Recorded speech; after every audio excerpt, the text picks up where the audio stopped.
All right. So the first thing I want to do is I'm going to crop the image. Now you can tell that the lighting was nice and even because the background color is the same all the way across. And that's good because it makes it easier to edit the image. So I draw a rectangular marquee around it and I do image crop. And then I'm going to do image adjustments. And the next thing I'm going to pick is levels. Okay. And what I'm working on is the grays. So if I bring them to the right, the grays will get darker, but if I bring them to the left, the grays will get lighter. So this basically only affects the midtones. So I'm going to hit OK. And then I'm also going to do image adjustments exposure. And I'll just bring this exposure slightly to the right. And the next thing I'm going to do is image adjustments and let me see. Brightness and contrast. Now you've got to be very, very careful with the contrast because you can actually lose detail. So maybe up the contrast just a tiny bit and up the brightness just a tiny bit, but not so much that you lose detail. And now what it actually looks like is a pencil drawing on a white piece of paper as opposed to a very gray image that we had before. So I'm going to show you the next one and you're going to see that grayness and then look at this one and look at the brightness. So this is what we're shooting for. So we're going to do this one more time. First, I'm going to use my rectangular marquee tool and I'm going to see if I can crop this without losing any image. So let me go from the highest point and go across. So you can see that this is the best crop I can get because anything more I would lose some image. So what I'm going to do is I'm going to do image crop and then I'm going to rotate it. So I have to unlock my background and then I'm going to do edit, transform, rotate. And I just want to pull down this right corner and pull up that left corner. All right. And now I'm going to select, deselect, and I'm going to do a rectangular marquee again. And this time there's a lot less image lost and I've been able to crop it really nicely because it's no longer crooked. So image crop, there we go. Now this is a slightly trickier image to edit because this page is darker and that page is lighter. So what I'm going to do is I'm going to do image adjustments and I'm going to try curves.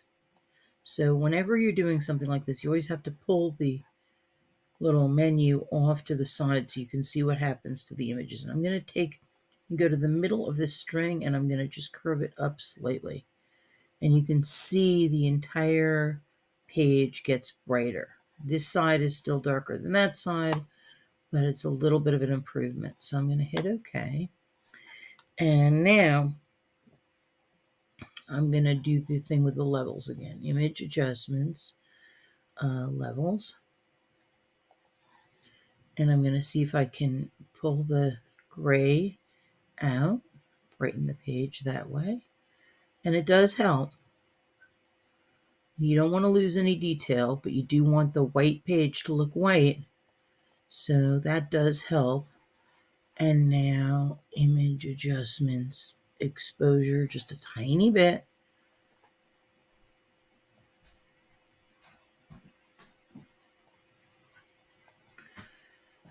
And I think that's about as good as it gets. So what I'm going to do is I'm going to do File, Save As, and I'm going to rename this file. Right now it's called Image0028, and I'm going to name it Figure Studies.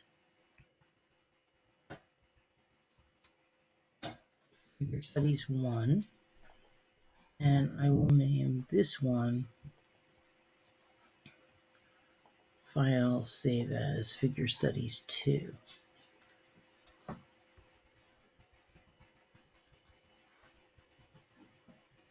And the reason why I want to do that is because I want to open up the original file and compare them. So File, Open. This is what it originally looked like. And this is what it looks like now. And now I'll do File, Open. This is what this one originally looked like. Very, very gray. And this is what it looks like now. Now, I noticed it's just not quite as vibrant as the other one, so I am going to do image adjustments, and I'll do brightness and contrast. Let's see if I can make the white page a little bit brighter. And up the contrast just slightly. And now I think it looks much more polished and finished, so I'll just hit save. And now let's look at how it looks next to its original. And you can see it's a huge improvement. So that's how you're going to be editing your images today. Now, let me just, one last thing is I've got this little area here that's a little bit of a mess. So I'm going to show you a trick for that too. So I'm going to go up here and I'm going to select this little slice, and then I'm going to do Edit, Fill. And from this drop-down menu, I'm going to pick Content Aware. That means it analyzes all this content out here and fills it with what most likely should go there. And let's see what happens. Okay. And when I do select, deselect, you can see that it looks totally seamless. Now, again, this half of the page is slightly darker than that half. The lighting was a little bit uneven, but it still looks very good. It looks like pencil and Sharpie on a white piece of paper, as opposed to just sort of a dingy, dirty, crooked gray image. So this is a much more professional feel. So I'll do again, File, Save, and then when I'm done, because this is a Photoshop file now, not a JPEG, I'm going to export as, and I'm going to export it as a JPEG with the quality being 100%. If you were on a Mac, the quality would be the one you'd pick is great. And I'm going to hit export. And it's called Figure Studies 1, and I will now have a JPEG of that. And then this one would be Figure Studies 2. File, export, export as JPEG, export. Now, the other issue is the sizing.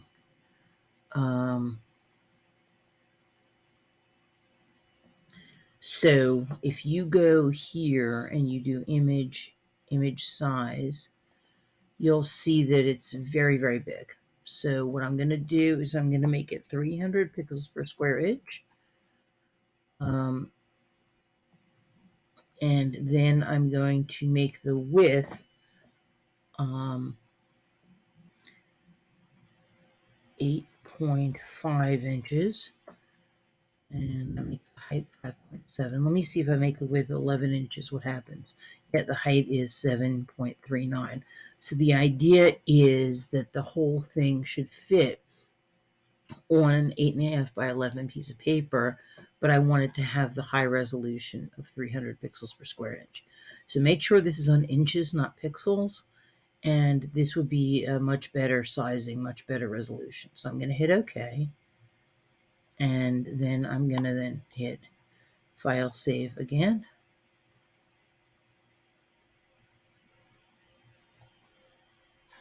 And let's go to Figure Studies 1 and do image size. And you can see it's huge, 63.694 inches. So I'm going to make it 300 pixels per square inch, but I'm going to make it 11 inches across. And because the width and height are chained to each other, the height also changes. So I'm going to hit OK, and then I'll hit File, Save. And And that is all you need to know about editing your pencil drawings.